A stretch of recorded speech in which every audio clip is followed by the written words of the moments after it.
नमस्ते। आइए सुनते हैं एक कहानी, प्रोफेसर मित्रा। कहानी की लेखिका हैं सुभद्रा कुमारी चौहान। प्रोफेसर मित्रा 40 की दहली के करीब पहुंच चुके थे, किंतु थे अभी तक अविवाहित। यह बात नहीं थी कि वे विवाह करना ही ना चाहते थे, पर वे जैसी आदर्श पत्नी की खोज में थे वैसी उन्हें अभी तक नहीं मिली थी। प्रोफेसर मित्रा स्वभाव से ही उदार और सुशील थे। रंग सांवला, कद ऊंचा और चेहरा सुडौल था।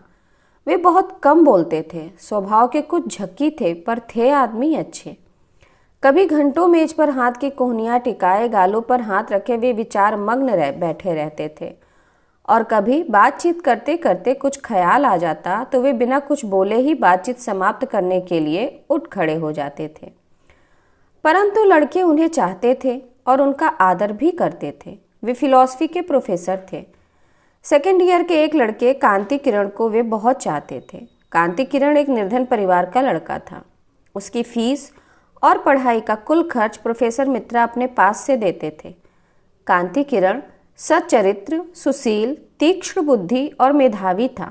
यही कारण था कि आर्थिक सहायता के अतिरिक्त प्रोफेसर मित्रा उससे स्नेह भी करने लगे।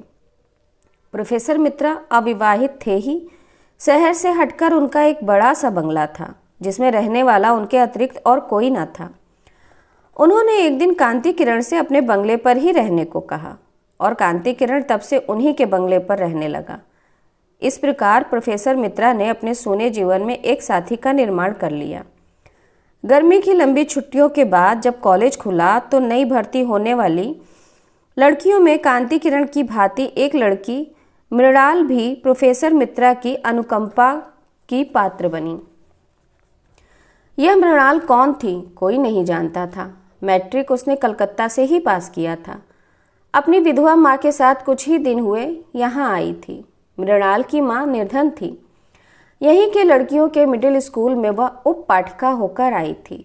मृणाल की माँ और प्रोफेसर मित्रा में कब पहचान हुई यह कोई नहीं जानता, किंतु मृणाल के भी पढ़ने का सारा खर्च प्रोफेसर मित्रा ने अपने ऊपर ले लिया।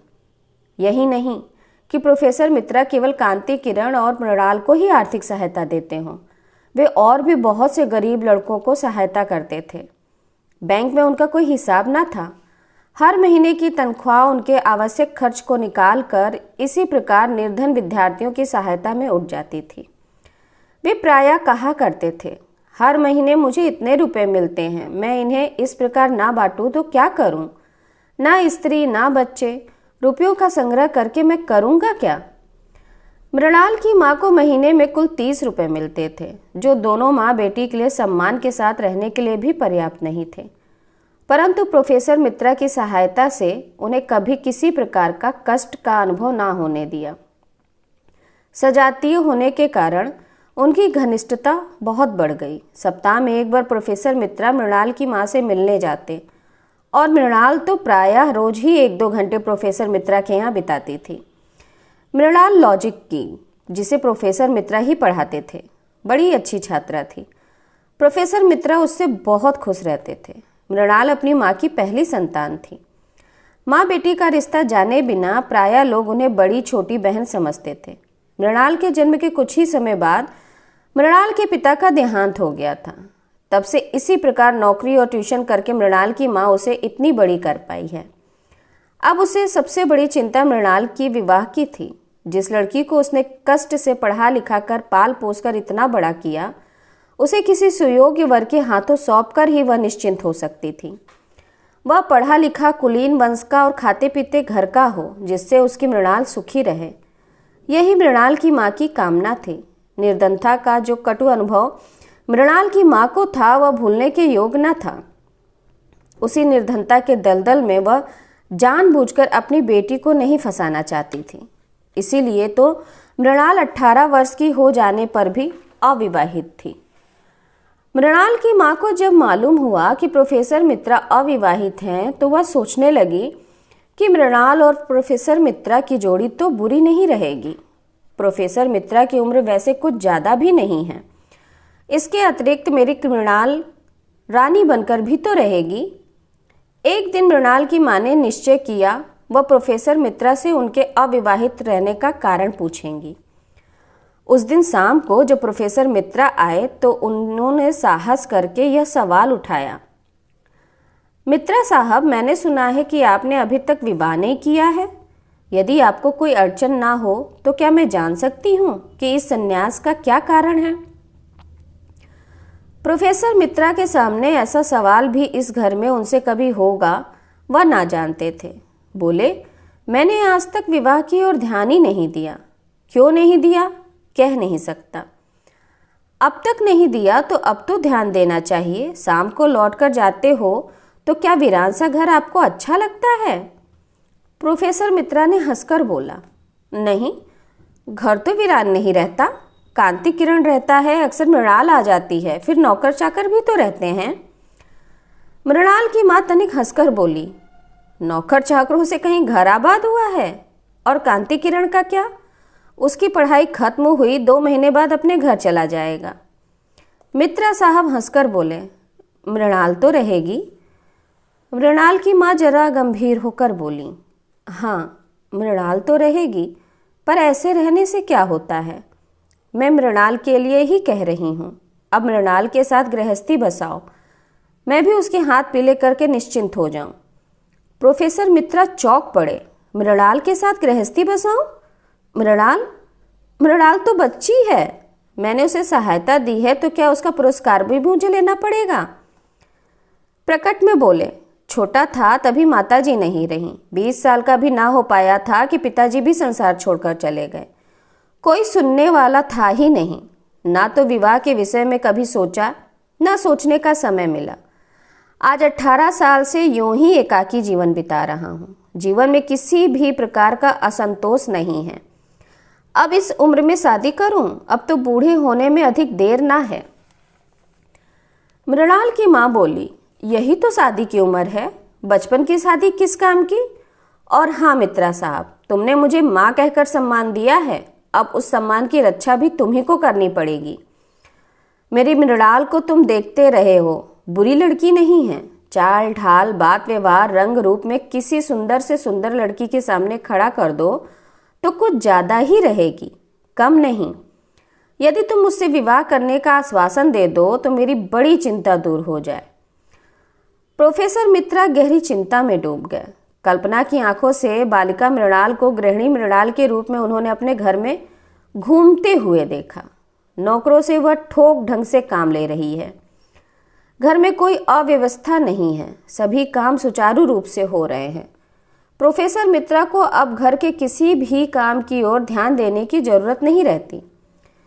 इसी समय मृणाल की माँ की बात से वह चौंक से उठे। मृणाल की माँ कह रही थीं, मित्रा साहब, चिंता ना करो, मेरी मृणाल को स्वीकार कर लो, वह तुम्हारे घर को स्वर्ग बना देगी। मित्रा साहब ने कहा, आप मुझे कुछ दिन सोचने का समय दीजिए, बहुत जल्दी मैं आपको जवाब दूंगा। और वे अपने बंगली की ओर चले। आधे से अधिक प्रोफेसर मित्रा इस विवाह के पक्ष में हो चुके थे।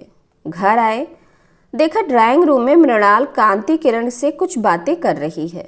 जाने क्यों उन्हें यह अच्छा ना लगा।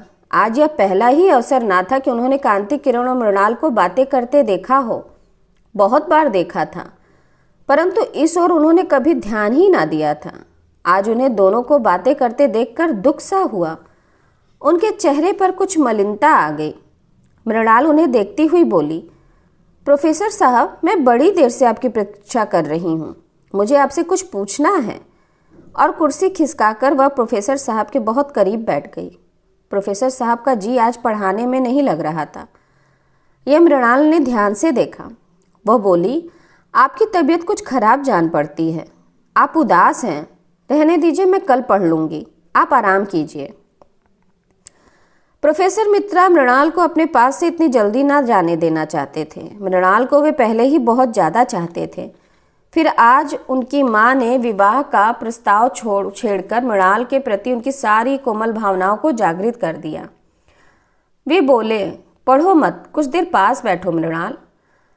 मृणाल बैठ गई। मित्रा ने कई बार सुंदर मुख और अल्हड़ यौवन को ध्यान से देखा।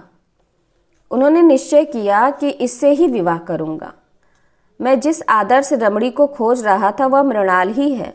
उनके कल्पना जगत में मृणाल उनकी गृहिणी, बंगले की अधीश्वरी, उनके बच्चों की माँ सब कुछ बन गई। इधर मृणाल को बैठे बैठे 20 मिनट हो गए। उसने पूछा, जाऊं? रात बहुत हो जाएगी तो माँ बहुत घबराएगी। प्रोफेसर मित्रा चौंक पड़े, बोले, हाँ मृणाल, रात बहुत हो गई, चलो तुम्हें छोड़ आता हूँ। आप क्यों तकलीफ करते हैं, ड्राइवर से कह दीजिए, मृणाल ने कहा। पर प्रोफेसर साहब ना माने। वे बोले, नहीं, चलो मैं ही छोड़ के आऊँगा। और वे मृणाल को लेकर चले गए। ड्राइवर तो था भी नहीं। ऐसी हालत में प्रायः कांति किरण ही उसे छोड़ने जाया करता था। इस वार्ता में भी ड्राइवर की जगह मृणाल का मतलब कांति किरण से ही था। प्रोफेसर साहब मृणाल को छोड़कर आए। उस दिन रात भर वे ना सो सके। विवाह की चिंता में उन्हें सारी रात नींद न आई। दूसरे ही दिन उन्होंने बैंक अकाउंट खोलने का भी निश्चय किया। घर गृहस्थी का सब कुछ तो अब उन्हें संग्रह करना ही पड़ेगा। अब लापरवाही से काम नहीं चलेगा। सुबह उठते ही उन्होंने कांति किरण को बुलाया। मालूम हुआ कि कांति किरण आज सवेरे से ही कहीं चला गया है। कांति किरण के द्वारा वे एक बहुत बढ़िया पलंग का ऑर्डर देने वाले थे।